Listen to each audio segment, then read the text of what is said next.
Olá! Mais de 13 mil pessoas comemoram os aniversários do Jornal Informativo e da Rádio Independente em show com Henrique e Juliano. Este e outros destaques você confere a partir de agora no Redação Informativo.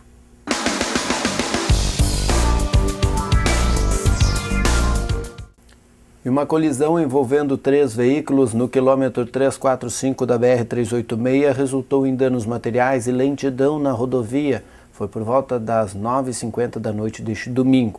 De acordo com a Polícia Rodoviária Federal de Lajeado, houve uma colisão traseira entre um Astra e um Honda Civic de Lajeado. O condutor do Astra fugiu do local do acidente e o Civic, que ficou sobre a rodovia, foi atingido por um Fox emplacado em Arvorezinha, que seguia no sentido capital interior. A pista ficou parcialmente interditada até que os veículos fossem retirados do local. Não houve feridos. Um homem de 35 anos foi preso por roubo a uma farmácia na rua Júlio de Castilhos, no centro de Lajeado, por volta das 6h10 da tarde deste domingo. Conforme a Brigada Militar, o assaltante invadiu o local sem esconder o rosto e fez menção de estar armado exigindo dinheiro. Ele fugiu levando R$ 492. O policiamento foi acionado e visualizou as imagens das câmeras de segurança do estabelecimento que flagraram a ação do bandido. Os policiais fizeram buscas e o encontraram na rua Cerejeira, no bairro Navegantes. Com o homem foi encontrado dinheiro levado da farmácia, mas não foi localizada nenhuma arma.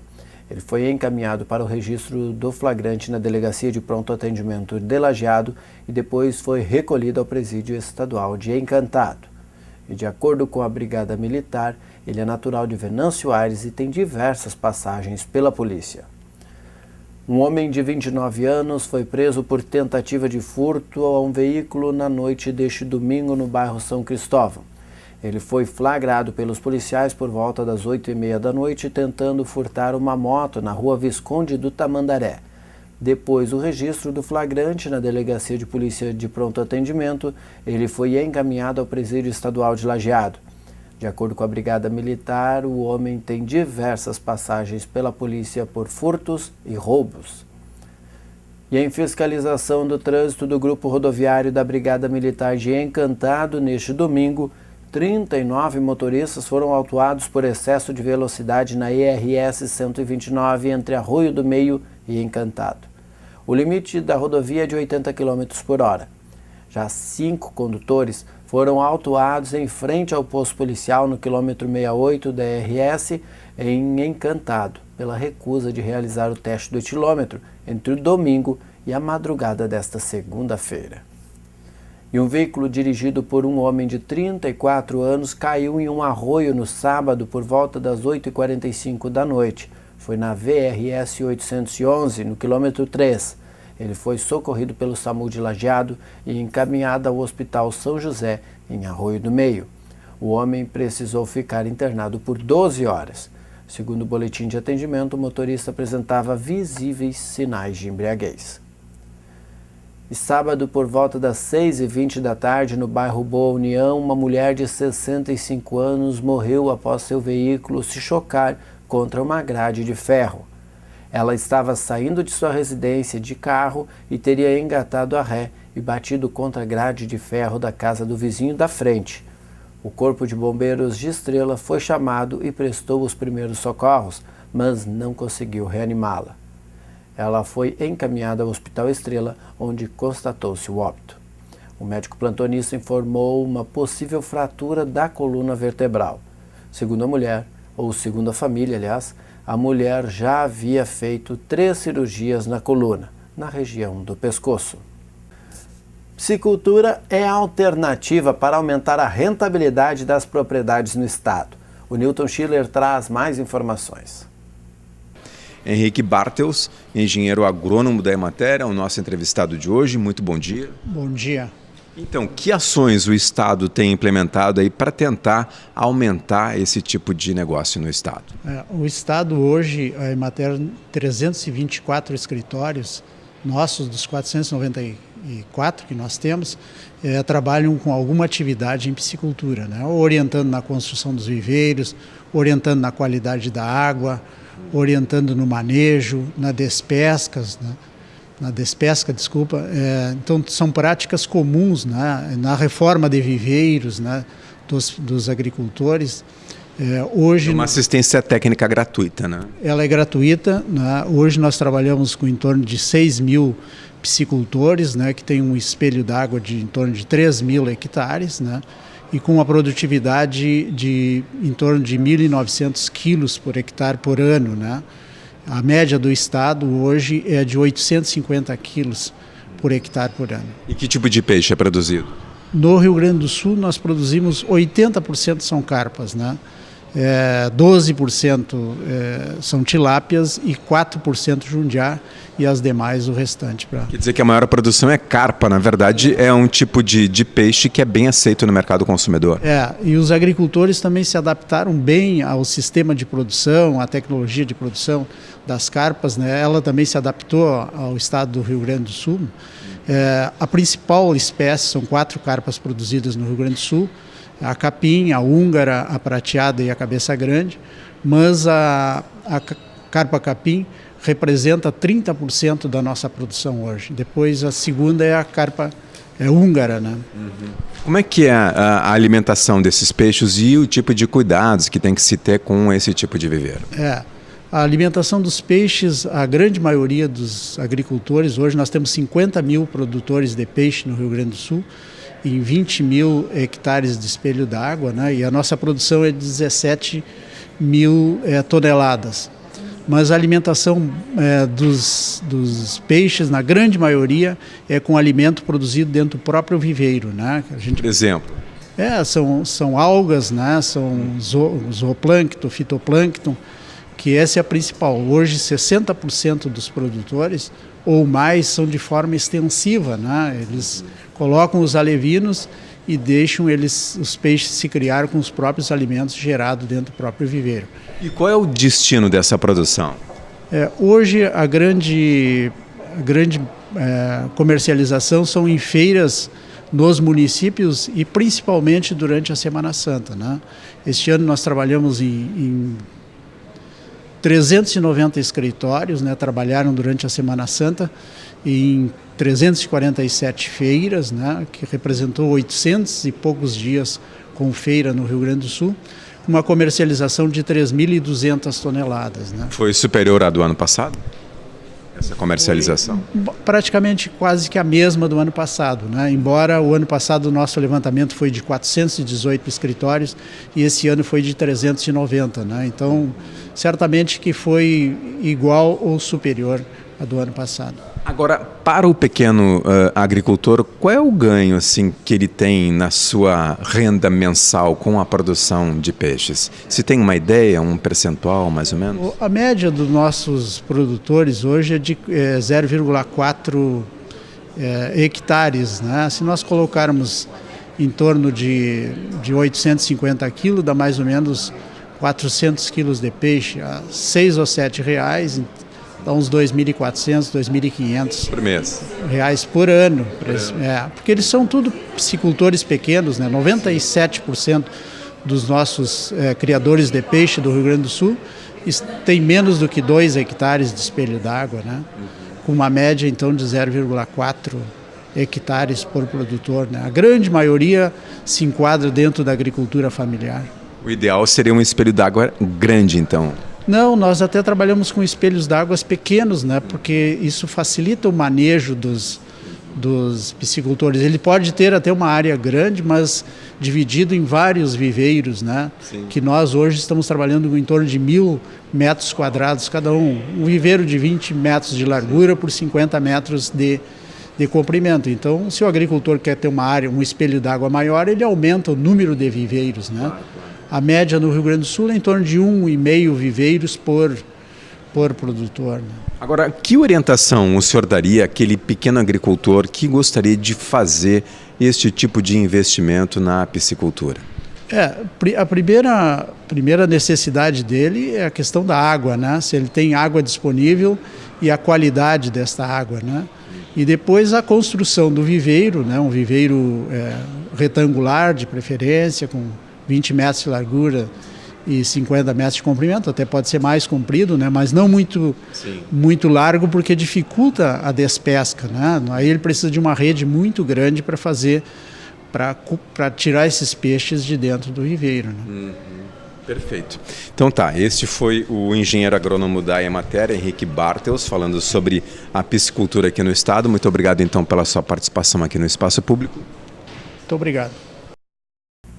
O texto base para a elaboração do Plano Municipal de Educação de Estrela, que estabelece as 20 metas e estratégias para alcançá-las para os próximos 10 anos, foi finalizado no dia 23.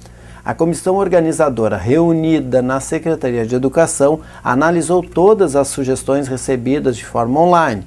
O documento foi disponibilizado no site da Prefeitura para que a população pudesse se manifestar. E também foram analisadas as propostas encaminhadas pelas escolas para concluir o documento.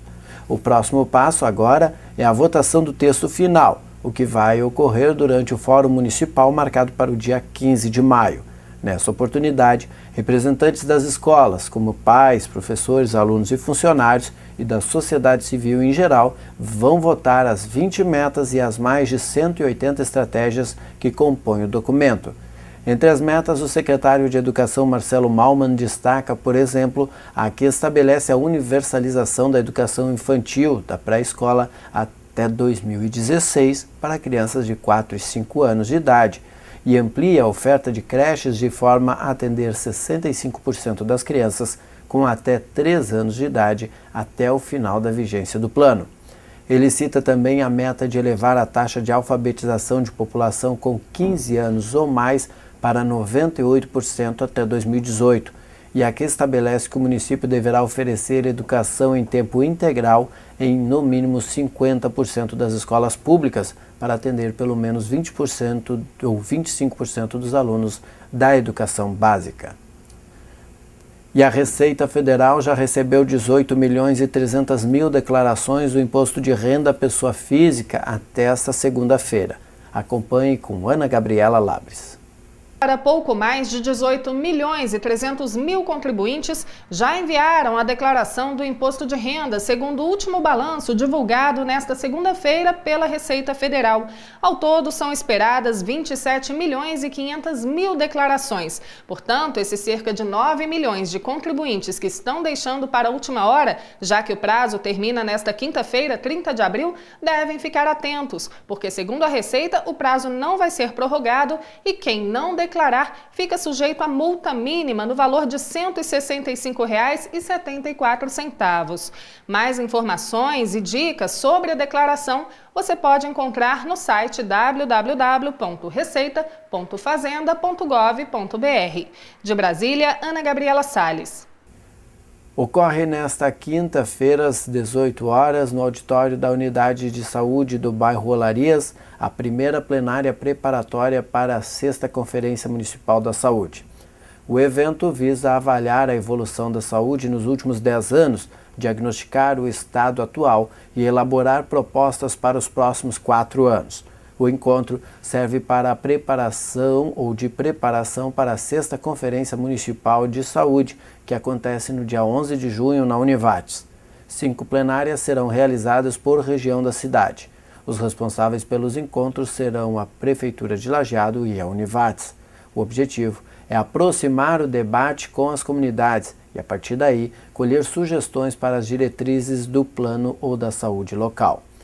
Para a equipe, é importante debater os rumos do setor da saúde no Brasil, avançar no momento em que há uma forte expectativa sobre a oferta de serviço de qualidade, conciliando com a necessidade de ampliar o financiamento da saúde em um contexto de crise econômica, foi o que disse o secretário da Saúde, Glademir Schwingel.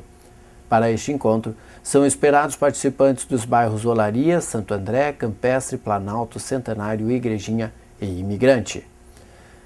E a Embaixada Brasileira presta assistência aos que estão no Nepal.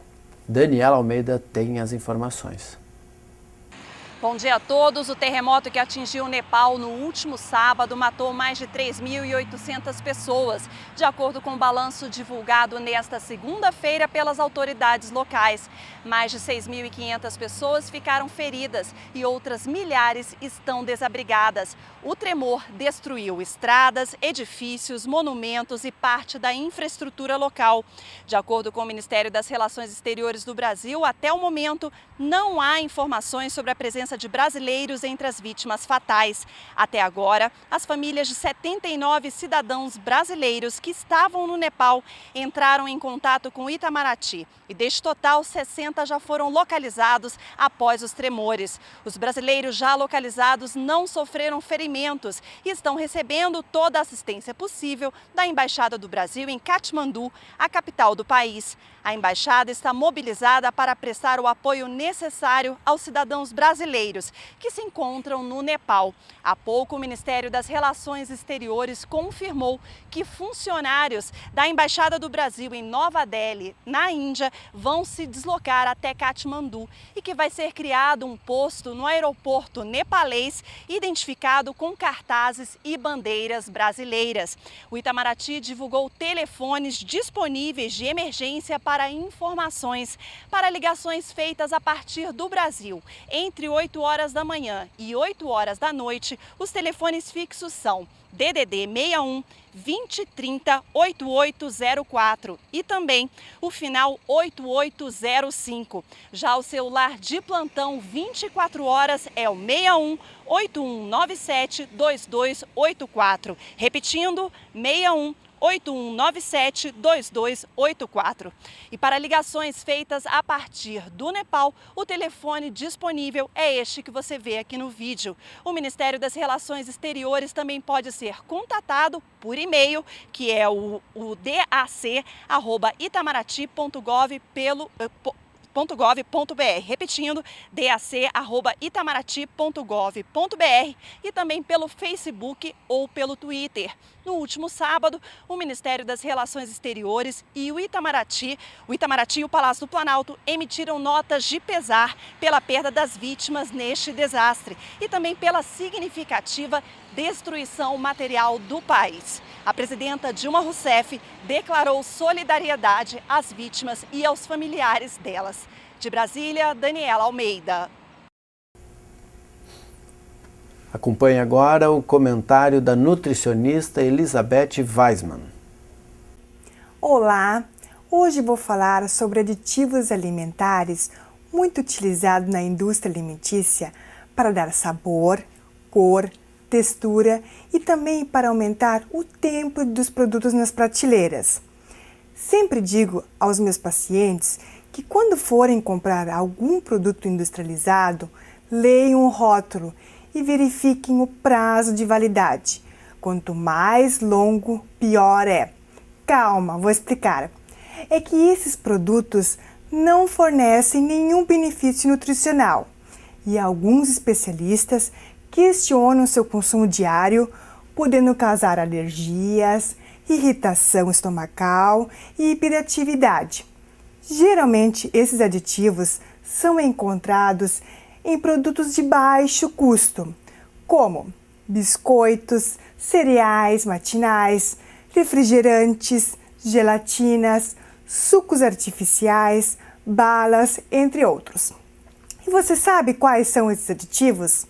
Vou listar apenas 2, anote aí.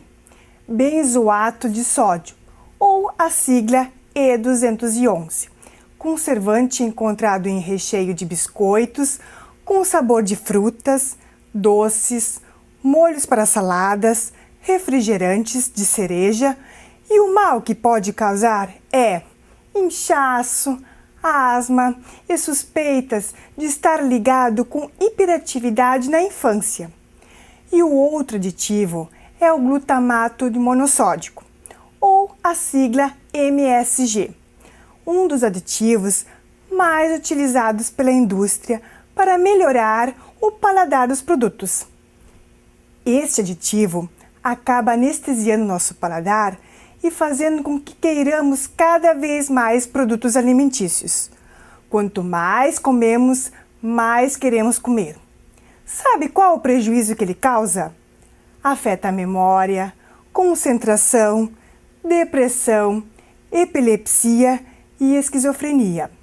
Garanto que você nem imaginaria que esses produtos fossem tão nocivos à nossa saúde.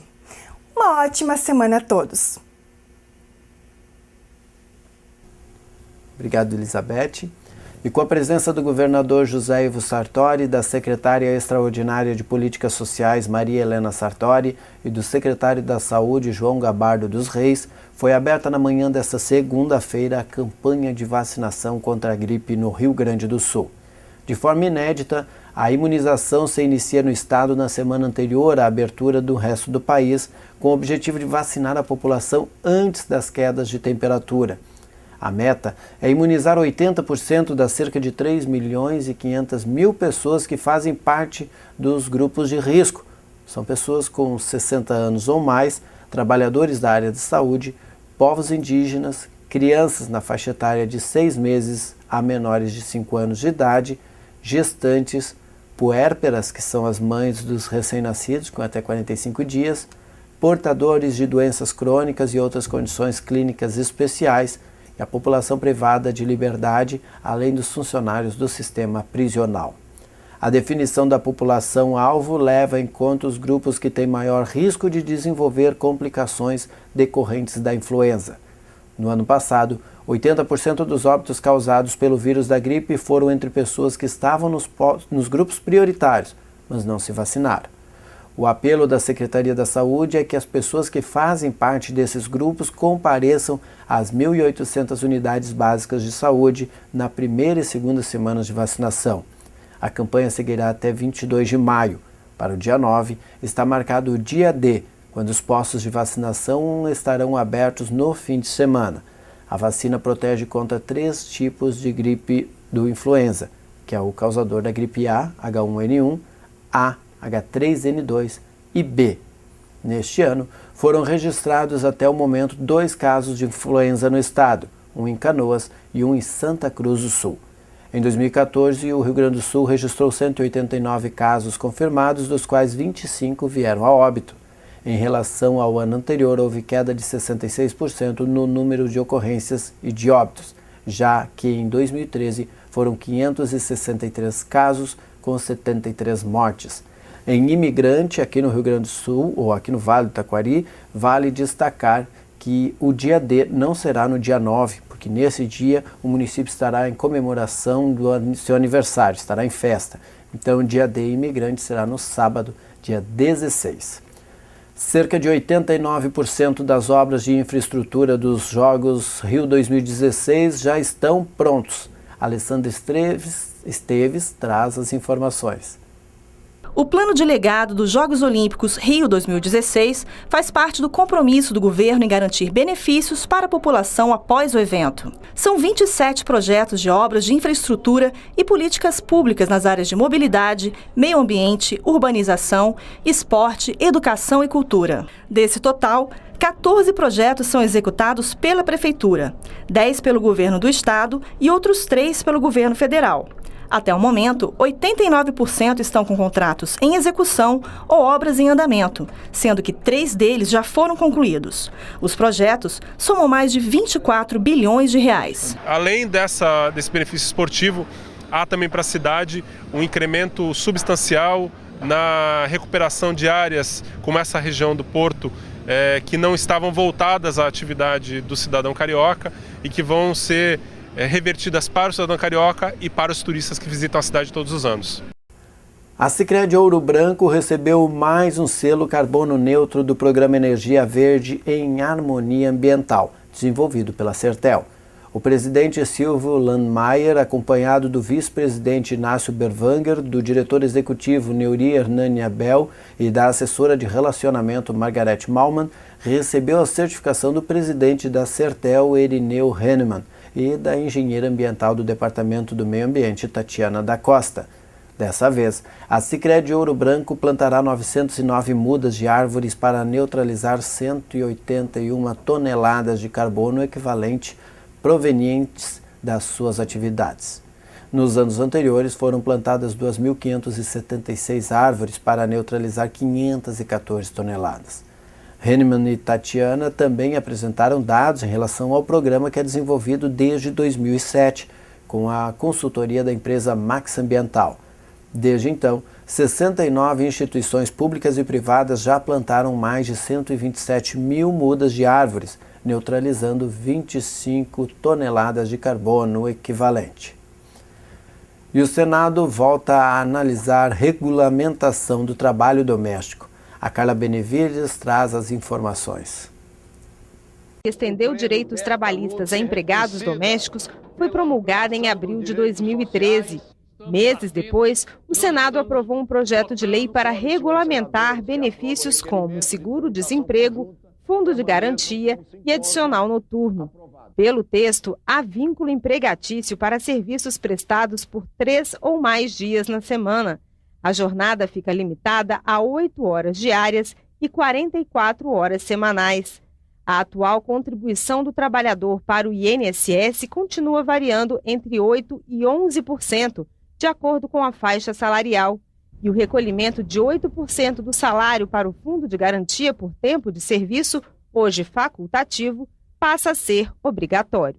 Essas regras são consensuais entre deputados e senadores, mas existem divergências sobre outros pontos. E ao analisar a matéria, a Câmara aprovou um substitutivo da deputada Benedita da Silva. O texto mantém a atual contribuição dos empregadores ao INSS em 12% do salário. A proposta do Senado reduzia o percentual para 8%. O valor da hora extra deve ser 50% superior ao valor da hora normal. Horas excedentes podem ser compensadas em até 3 meses ou terão que ser pagas. O texto do Senado permitia a compensação em até 1 ano para as primeiras 40 horas extras. O empregado doméstico dispensado sem justa causa terá direito a seguro-desemprego no valor de um salário mínimo por até 5 meses, 2 meses a mais do que a proposta do Senado. A multa por demissão sem justa causa será de 40% do saldo do FGTS. No Senado, o texto previa que os patrões recolhessem mensalmente 3,2% do salário em conta vinculada ao trabalhador como futura indenização. O presidente do Sindicato dos Empregados Domésticos do Distrito Federal comemorou o substitutivo aprovado pela Câmara. Ele defende a manutenção do texto que volta a ser analisado pelos senadores. Com expectativa que seja aprovado também no Senado e que passe para ser sancionada pela Presidente da República, porque todos esses itens são importantes para a categoria. Para o senador Romero Jucá, relator da proposta aprovada no ano passado, as alterações feitas pelos deputados aumentam o custo do emprego doméstico. A ampliação de despesas para os empregadores regularizarem os empregados e também para os empregados, nós não vamos concordar.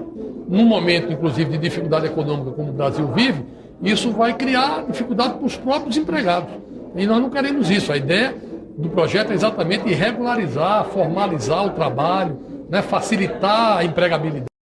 Um laço na cor verde compôs a vestimenta dos funcionários da Compasul durante todo este mês. A fitinha é um símbolo do movimento Abril Verde, que tem como objetivo a conscientização quanto à redução de acidentes no trabalho. Como forma de adesão ao movimento, o laço foi entregue a todos os funcionários. Cada funcionário que passa a integrar a equipe recebe treinamentos de segurança e todos os equipamentos de proteção necessários para sua função.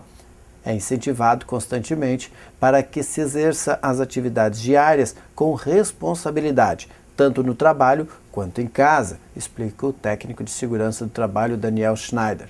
Nos meses de abril e maio, segurança também está sendo tratado nas semanas internas de prevenção de acidentes do trabalho que ocorrem nas mais diversas filiais da Compasul.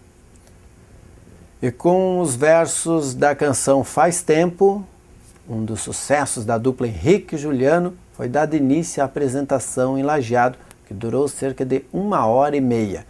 Na sequência, emplacaram a música Até Você Voltar, outro de seus hits. Intercalando canções românticas com as músicas dançantes, os irmãos de Palmeirópolis, no Tocantins, tocaram o coração dos gaúchos.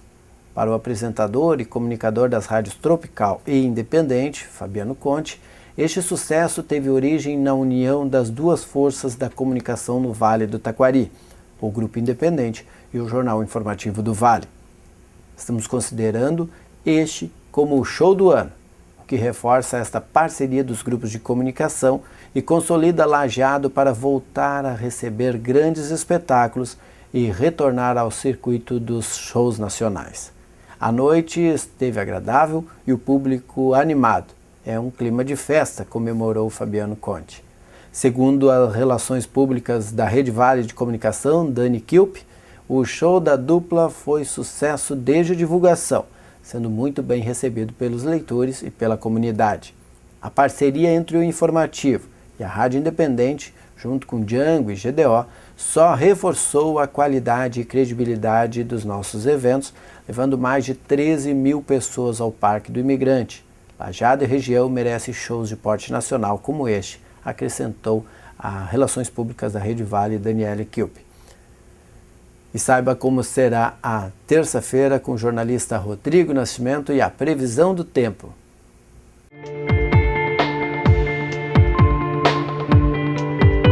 Olá, esse é o Boletim do Tempo, de volta ao Redação Informativo, trazendo a previsão nesse início de semana para o Rio Grande do Sul e o Vale do Taquari.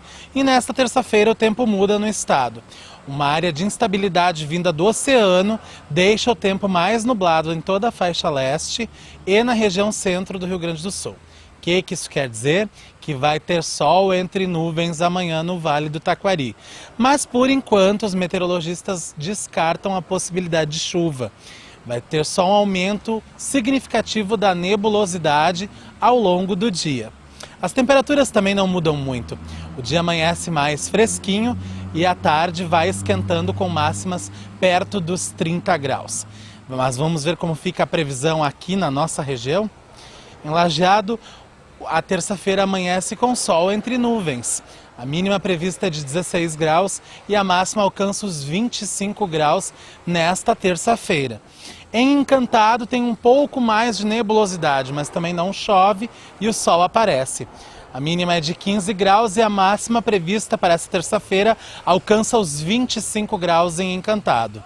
Este foi então o Boletim do Tempo. Nós voltamos na próxima edição do Redação Informativo. Até lá!